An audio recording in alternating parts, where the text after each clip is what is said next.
We've got a problem with the board. It's going to be extremely difficult. So annoying. I don't really fancy drilling through a poo pipe on a Tuesday morning. That'll do. Bread maketh the sandwich. It looks like we're just playing around on site, but it's not. Hi guys, welcome back to another episode of Artisan Electrics. We're out in sunny Peterborough with the glorious sunshine where we're going to be working outside. It looks like the weather might not hold out on us and we might end up getting very, very soggy. But we're going to be fitting an Artisan and we're going to be fitting something which is a CT for the adaptive fuse feature on the Artisan. That's something I've actually never done before, so sort of be working it out as we go. And we're going to be doing a hot tub run as well, so probably going to stick an earth rod in for the hot tub, and we've got to do that all in a day, so we've got a lot to get on with, so we'll get straight into it. So we're using the NYYJ EV Ultra cable today for the car charger, and some NYYJ 4mm, which is both RCD protected upstream at source. It's going to be clips direct round, so the one for the car charger is going to go out the wall there and round and down through the garage and back out. It's quite a long route, but it is 6mm. And then we've got some 4mm for the hot tub, which is going to be rotary isolated just around the corner there, so it's got to come out through. The complicated thing is going to be trying to get into the board, because again we've got a problem with the board just being put in such a poorly thought out place. It's like on the inside wall, just in there. So that's the consumer unit location there, and the trouble is this boxing in, I don't know what's in here. I imagine there's going to be soil pipes and all sorts, and I don't really fancy drilling through a poo pipe on a Tuesday morning. I've taken this piece of trunking off to see if I can see what's behind it, and at the minute I can't really see anything other than the corner there where the other cable comes through. What I think I'm going to do is get a smaller bit, like a pilot bit, and see if I can drill down there and see if I can pop out just below that other box that's on the wall.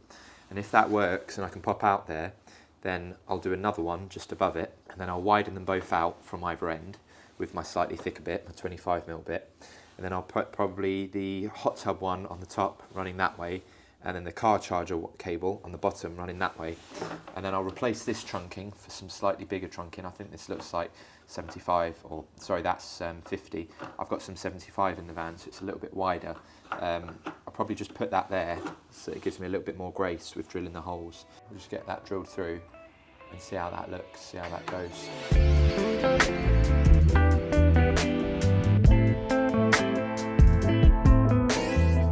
That'll do. Literally exactly in the corner. So that's perfect. Now we know the angle to come out. We'll drill the second one just below it, and then we can get both of our cables out there. So we can just widen those out, and then that's sorted. We don't seem to have hit anything important, so that's good. Oh man. Coming. We've got a really bad leak. I've tried plugging it up with that putty, but it started coming through that even now.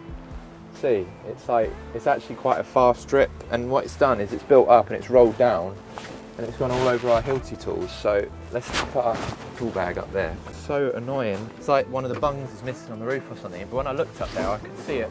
I could see it all in place. The thing is, that's just going to rust, isn't it? If I plug the hole, it's just going to fill up this space and rust. Supposedly weather resistant putty. Not all that weather resistant after all, is it?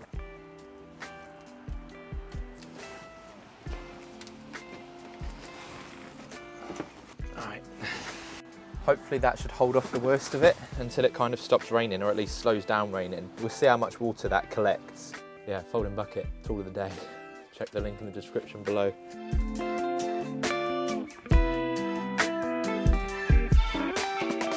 How's that? It was on the right wall this time. Oh, really? Yeah, a little bit off. Oh, actually, that could be perfect for the hot tub, because the hot tub's And going it that way. curves that way as well.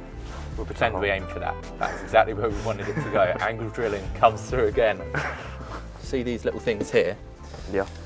That little bit of damp-proof membrane. Oh, right, You never want to drill in below that. So you always want to come above it.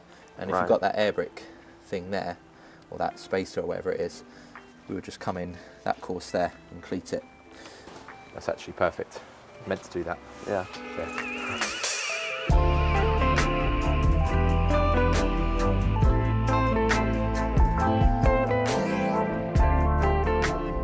That went way, way better than how I saw it going, to be honest. This weather's horrible, isn't it? Because it's like, it's wet, so you want to put a coat on, but it's so hot. You get really sticky when you put that jacket on. With that cap, you look like the guy from Prison Break. He always wears a cap, doesn't he? Oh, yeah.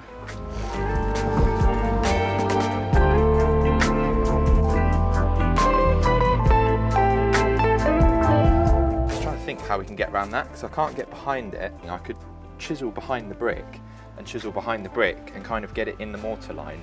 I don't want to start creating dampen and everything for something that's right tucked around the corner of their house. But I also feel like doing that, that's kind of rubbish. That might be the only option. I just want to make sure there's enough room so that if this downpipe ever gets blocked or the floor drain gets blocked, they still have enough wiggle room to take it out and lift it up without having to cut the cable or remove the cable. We can still make it look neat. We put a clip there, a clip equal distance there, just jump over it, and then they should still be able to get the drain off. It's not 100% what I would want to do, but I think that might be our best option, really. Reuben's made me lunch today because we've decided we're going to stop getting takeouts every day because it's starting to put on weight, and like it's not. Yeah, it would look bad on the company if one of us was super healthy, eating good all the time, and one of us was just eating junk food. That's true. I made packed lunch yesterday. You like that? Yeah, it was nice. It was a good lunch. So he suggested that he made it today, and we're going to take it in turns. And I think it needs to be a little spicy part of the channel, the Cory and Reuben's Culinary Delights, where we just like spice it up with our sandwich choice. I'm thinking we actually plan a menu months in advance so that I can get some like fresh cut salmon and cream cheese in, like inch of salmon, inch of cream cheese. But I'm looking forward to seeing what he's provided later. Stay tuned, and we'll get a proper cooking show thing going. We'll get the little French kind of music going while he does the big reveal. Yeah. I'm really hoping you've got good quality bread, because to be honest, the filling can be rubbish. If you've got good bread, that is literally kind of all that matters. I'd say bread maketh the sandwich.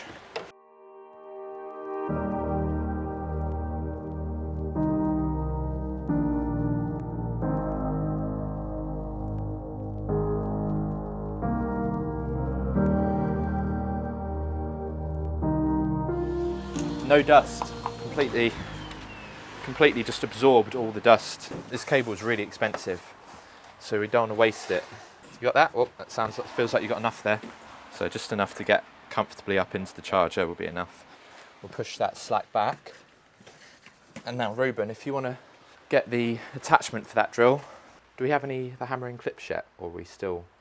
We've got a load of cleats, haven't we? Yeah, we have. Okay, cool. We'll just cleat this. You might be better off just screwing with wood screws straight into that, because I find sometimes this is so crumbly, but a good quality wood screw with like the the Rhino ones, they'll bite straight into that and actually get you a really solid fixing. So we'll try that out, but yeah, we'll get that cleated.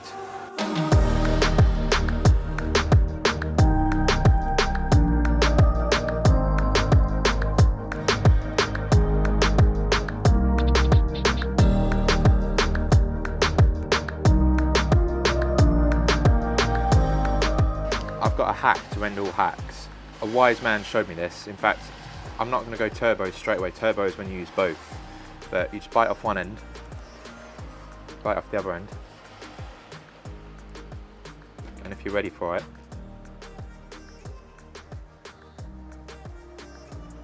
so coffee is being sucked up that like a straw. You leave it a few seconds. It's unbelievable. Hit Reuben.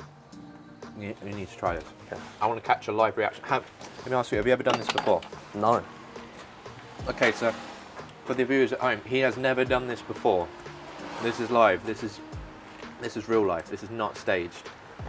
You've cut that a little bit short, but it's all right. It's your first time. Go for it. Eat it like a straw. The hell? Did you just get coffee? It's not working. Okay, you need to put it deeper and... Did it work? All right, go get another Kit Kat. You can't try this. I want to capture on film the turning point where Reuben becomes a fatty. Get right in there, past the milk. Okay, that's pretty good. Do it again, on. That's pretty good.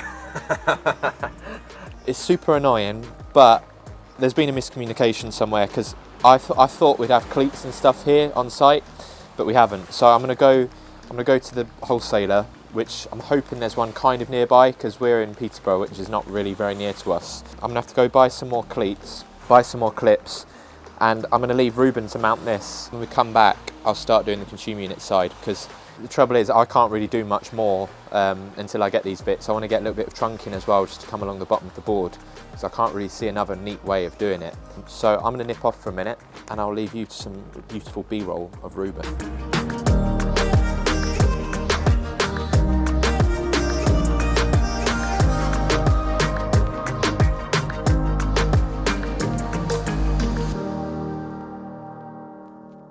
Okay, so as Cory's out, he's asked me to just start drilling where we're gonna cleat it later on when he gets back. So yeah, that's what I'm gonna be doing. He's asked me to drill this mortar line so that it's above the damp. So let's get on with it.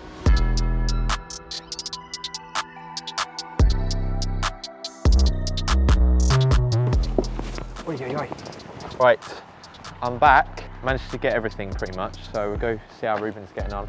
I do trust you, but just because you said it so cocky. Good, spot on. Cool, so we'll just finish this across then. I just want to have 2 minutes to moan and then I'll be done, right? So the fella working at the CEF counter, okay, that is not a wood screw. It might be sold as a wood screw, but that is some Chinesium grade steel. It's just not a nice screw. Whatever brand that is, wholesalers, stop stocking it and get some like Ricer or Hilti or some proper fixings, some proper wood screws. It feels wrong even using it. Oh, Reuben started the van, he's gone. He's going home. So I was just drilling like normal. I've been drilling this whole bit, but then it just snaps as I'm drilling through this hole. You're too hardcore for it, mate. Yeah, that's the problem. I'm too strong, you know. Sometimes the bits just can't handle it. Reuben, do you want a Malteser? Oh, yes, please. You'd like one? Okay, yeah, no worries. Yeah. Ready? Yeah. Right in the mouth. And release. So what you actually saw there, that little tip, that might save your life one day. It looks like we're just playing around on site, but it's not. This was actually developed, I believe, by the mountain rescue team. When they can't get over debris to save somebody, you've got to find some way to keep calories over to them. In fact, I might even put the car charger there to begin with, because the car chargers now need a Type A RCD protection. Because the Anderson units now, it's worth noting, they don't actually come with the Type A RCD built into them anymore. So I'll swap that out, I'll fit the car charger breaker there, and I think I'll take the cables up here for the power. Then for the CT, because we've got to put a fuse limit on it, so I'll run the CT along and pop it on there. I think I'll put a bit of grommet strip on there, take the CT up that one, take the power up that one, and then just fit 2 pieces of trunking along the bottom there.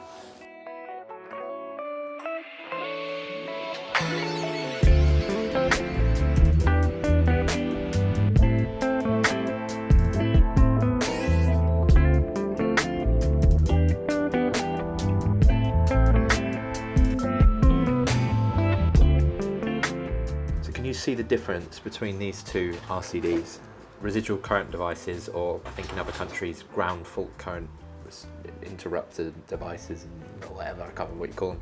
So they look almost identical. This is the one that was in there originally, but because we're fitting a char charger, we need to replace it with this. And they look the same, but the internals are slightly different. So this is a Type AC RCD. What that's going to do is that's going to protect you against alternating current, any faults on the alternating current up to 30 milliamps. This one here is slightly different, it's a Type A. You can see there it's got the little sine wave for alternating current, then underneath it it's got a pulsating direct current wave as well. And what this will do, this will protect you against up to 30 milliamps of AC, and it will also protect you up to 6 milliamps of pulsating DC current. So when we're connecting up electric vehicle charge points, they require Type A RCD protection. So it's pretty easy to do. It's literally like a 5-minute job, but it's something that's really easy to forget.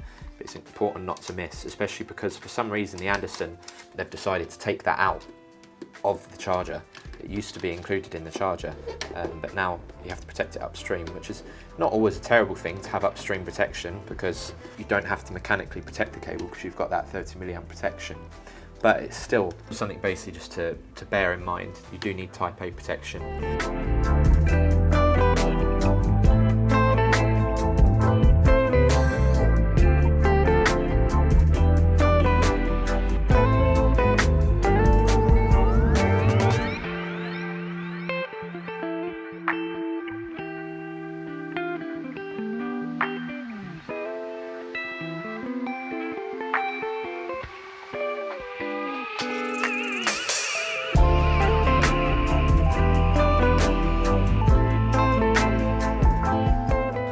Reuben is just about to do his thing, labelling, and then he's just about to sort out that tiny bit of dust. This is teamwork that has made the dream work along here. Got all the cables clipped in for the charger, so that goes all the way through to the back, through the garage. Around here we have the new charger. So it's pretty stunning. Artisan unit, again, I think aesthetically at the minute they've got it going. It matches the paintwork inside the interior of the property. Got this lovely oak or walnut, whatever finish on the front. I'm a very big fan, I do like it. That is just clipped along through from where it's come from the other side of the house. So yeah, I'm pretty happy with the job overall. The hot tub, we got the cable drilled out, we got everything routed out, but originally it was going to go on the wall just on the corner over there. So it was going to cleat it in MYJ and then put the rotary isolator on the corner. The customer now is putting the hot tub in the far back corner. So that will mean we actually need a trench dug all the way out and down, because that fence, it's like a featherboard fence, it's just a little bit flimsy. Not very happy cleaning a cable to that.